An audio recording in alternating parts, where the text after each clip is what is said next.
June 19 വായനാ ദിനം. വാക്കുകളുടെ വിസ്മയ ലോകത്ത് 75-ാം വയസ്സിലും അക്ഷരജീവിതവുമായി യാത്ര ചെയ്യുകയാണ് എൻ മൂസക്കുട്ടി. വായനയും എഴുത്തും ജീവിതത്തിന്റെ ധ്യാനമാക്കി അക്ഷരലോകത്ത് നിറഞ്ഞു നിൽക്കുന്ന എൻ മൂസക്കുട്ടി ആവേശത്തോടെയും സമർപ്പണത്തോടെയും മലയാള വിവർത്തന സാഹിത്യ രംഗത്ത് പുതുതലമുറയ്ക്ക് പ്രചോദനമാവുകയാണ്. മലപ്പുറം ജില്ലയിലെ പൊന്നാനിക്കടുത്ത് എരമംഗലം ഐരൂർ നാക്കോലക്കൽ വീട്ടിൽ ജനിച്ച മൂസക്കുട്ടി തൃശൂർ ചെമ്പൂക്കാവിലെ വസതിയിലിരുന്നാണ് തന്റെ സാഹിത്യ സൃഷ്ടികൾ തുടരുന്നത്. വെളിയങ്കോട് ഹൈസ്കൂളിൽ പഠനം ആരംഭിച്ച അദ്ദേഹം കോഴിക്കോട് ഫറൂഖ് കോളേജിൽ നിന്ന് പ്രീ ഡിഗ്രിയും തൃശൂർ കേരളവർമ്മ കോളേജിൽ നിന്ന് ബിരുദവും സെന്റ് തോമസ് കോളേജിൽ നിന്ന് ബിരുദാനന്തര ബിരുദവും നേടി. 8 വർഷത്തോളം ഗൾഫ് രാജ്യങ്ങളിൽ ജോലി ചെയ്ത ശേഷം നാട്ടിലെത്തി പത്രപ്രവർത്തന രംഗത്തേക്ക് കടന്നുവന്ന അദ്ദേഹം എക്സ്പ്രസ് പത്രത്തിൽ സബ് എഡിറ്ററായും ലേഖകനായും 12 വർഷം പ്രവർത്തിച്ചു.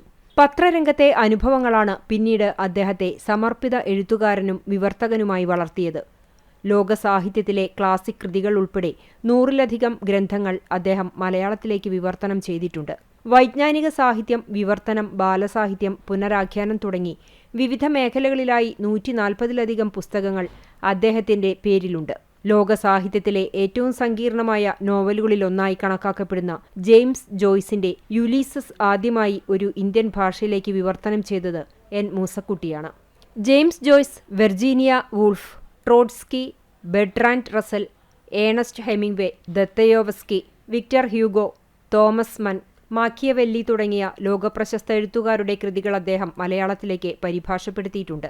യുലീസസ് വിവർത്തനത്തിന് 2013 കേരള സാഹിത്യ അക്കാദമി പുരസ്കാരം ലഭിച്ച മൂസക്കുട്ടിക്ക് സാഹിത്യരംഗത്തെ സമഗ്ര സംഭാവനകൾ പരിഗണിച്ച് നിരവധി അംഗീകാരങ്ങളും ലഭിച്ചിട്ടുണ്ട്.